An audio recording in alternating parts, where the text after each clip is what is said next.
You don't like to talk then? Well, not really.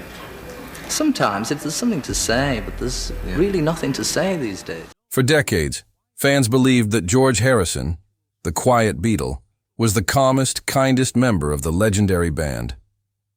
But behind that peaceful smile and gentle voice, there was tension that even the public never truly saw.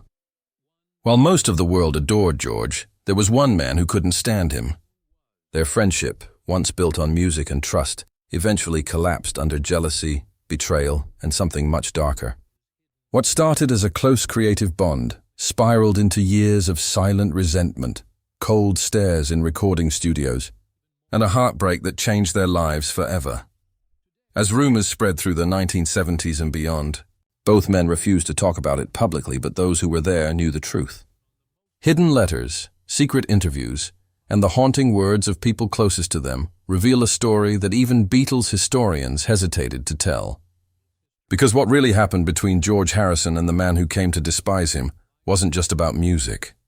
It was about love, loyalty, and a woman caught in the middle. And now, all these years later, the real reason for this deep hatred has finally come to light. From George's quiet confessions to the bitter songs that told the story in plain sight, everything points to one unforgettable betrayal. This is the untold story of how admiration turned into rivalry, and how one of rock's most spiritual souls became the center of a feud that tore two legends apart forever. In the early 1960s, when the Beatles were conquering the world, George Harrison and Eric Clapton shared something rare, an unspoken bond built on mutual respect. Both were guitar geniuses, both shy in their own way, and both deeply spiritual men searching for meaning beyond fame. When they met, there was no jealousy, no rivalry, just admiration. Clapton once described George as a true friend, the quiet force of the Beatles. George, in return, called Eric the finest guitarist of our generation. Their friendship blossomed quickly. George invited Clapton to play on While My Guitar Gently Weeps, one of the most emotional songs on the Beatles' White Album. That collaboration became legendary not only because of the song's power, but because it marked one of the first times an outsider had ever played on a Beatles track. The bond seemed unbreakable. They shared dinners, wrote songs together, and spent long nights discussing music, philosophy, and life. But beneath the surface, something fragile was forming. George's marriage to Pattie Boyd, a stunning model and muse, was already under quiet strain. Fame, spiritual searching, and long separations had started to pull them apart. Pattie felt increasingly lonely, and George's growing devotion to meditation and Eastern teachings made her feel unseen. Around that time, Clapton began visiting their home more often. What started as friendly visits between musicians slowly turned into something else. Clapton fell deeply in love with Pattie Boyd. He tried to fight it at first, but his feelings only grew stronger. He confessed his love to her in private, leaving her torn between loyalty to her husband and the undeniable connection she felt with Eric. For George, who trusted Clapton like a brother, this was the ultimate betrayal, though he wouldn't discover it right away.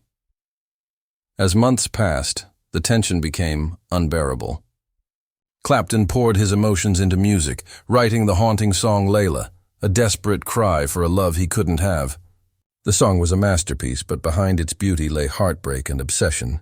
When George eventually learned what inspired Layla, the truth hit him like a storm.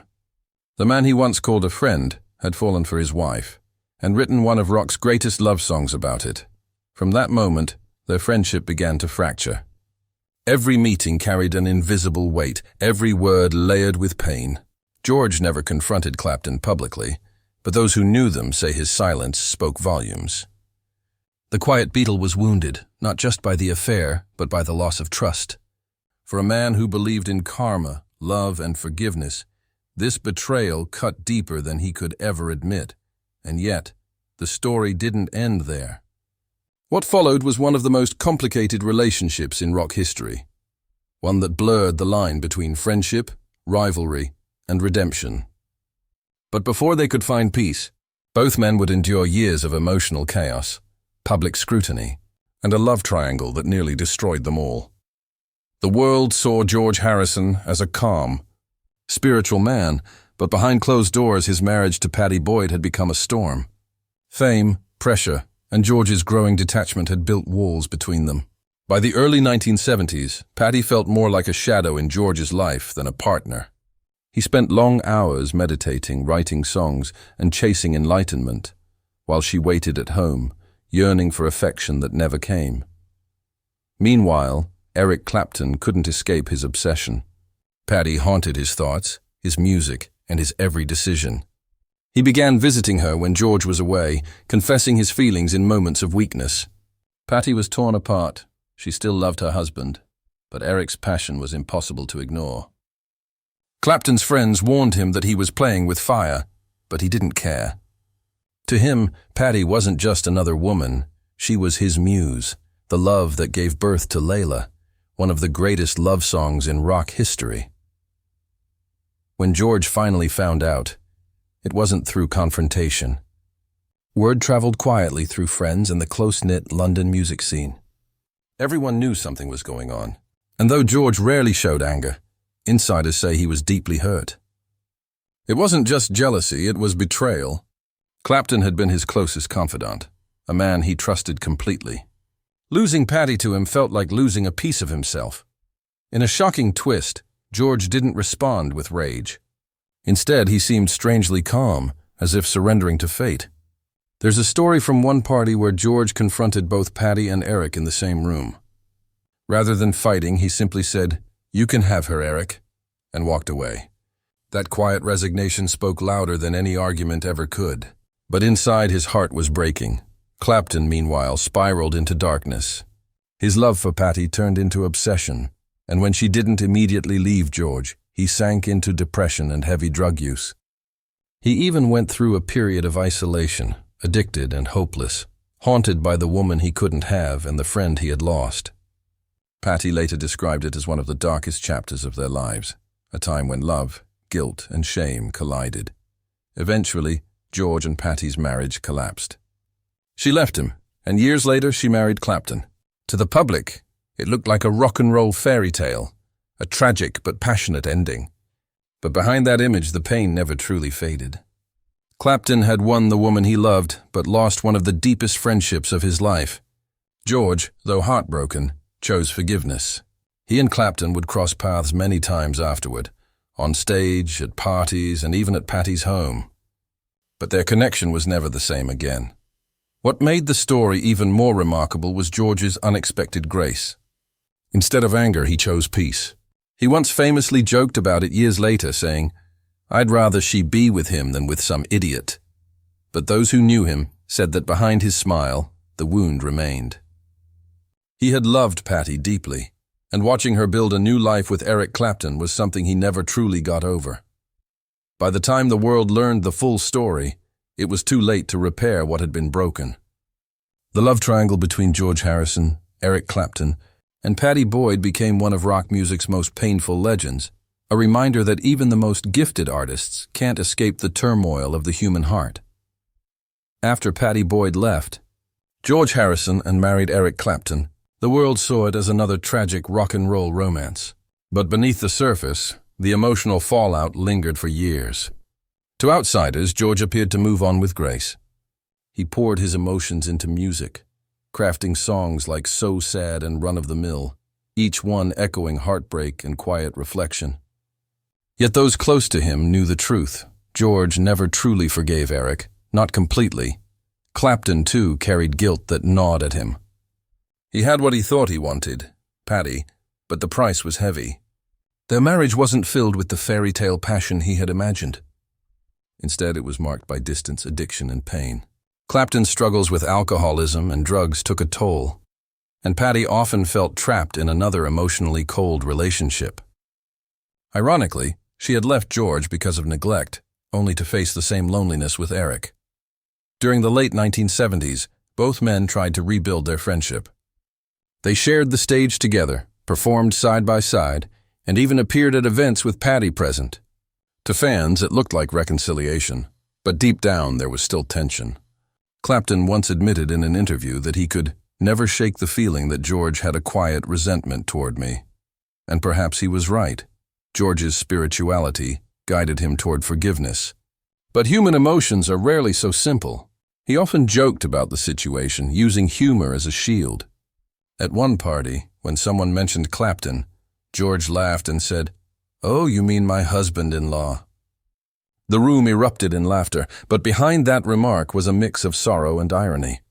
He had lost not just a wife, but a friend who had once felt like a brother.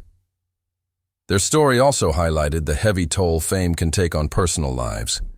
Both George and Eric lived under the microscope of celebrity culture, where privacy was impossible and every emotion was magnified. Patty, caught between two icons, struggled to keep her sanity. Years later, she admitted that both men were haunted by insecurity, loneliness, and the impossible expectations that came with fame. The bitterness between them never exploded publicly, but it was always there, a quiet undertone in their relationship. Even as they aged, that old wound remained unspoken. During one interview in the 80s, Clapton confessed that he had hurt someone who didn't deserve it, a rare acknowledgement of his guilt toward George. For George, forgiveness came slowly. Time softened the anger, but the memories never truly disappeared. When asked years later if he and Clapton were still friends, George smiled and said, "Of course we are. He's family." Yet that gentle tone carried decades of unspoken pain. Their friendship was like a mirror reflecting the complexity of love and loyalty.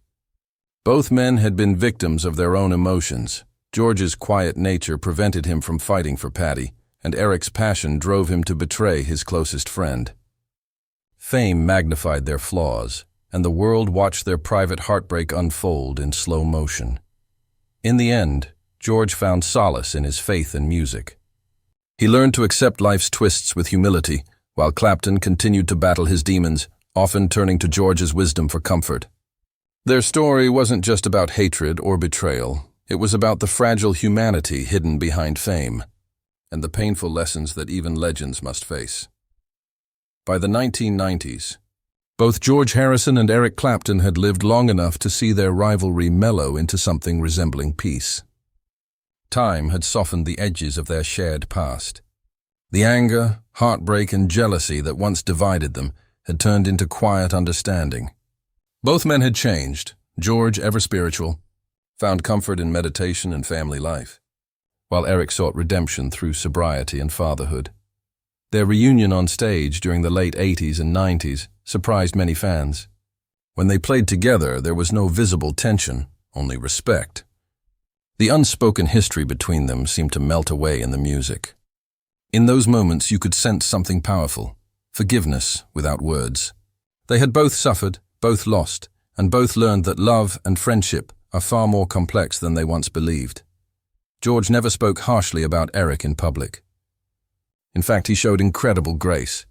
When asked about Clapton's marriage to Patty, he once smiled and said, "It's all in the past. We were bound together by more than her." That statement revealed the depth of George's soul. He had found a way to let go. It wasn't that he forgot, but he had chosen to rise above it.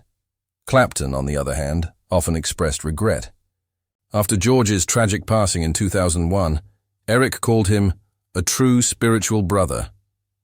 He organized the concert for George, a massive tribute filled with love, remembrance, and music. Every chord, every lyric played that night carried the weight of 2 lifetimes, one filled with mistakes, forgiveness, and finally, peace. Watching Clapton perform George's songs, tears in his eyes, it was clear that he had never stopped caring for the man he once hurt. Friends close to both men said that in George's final years, there was no hatred left, only gratitude. He often spoke of Eric with compassion, understanding that life's journey is filled with imperfections. "We all make mistakes," he once said, "but the key is to love." Anyway, that sentiment perfectly captured who George Harrison truly was, a man who could turn heartbreak into wisdom. Patty Boyd, later, reflected on both relationships with deep sadness and clarity. She admitted that she loved them both, but in different ways.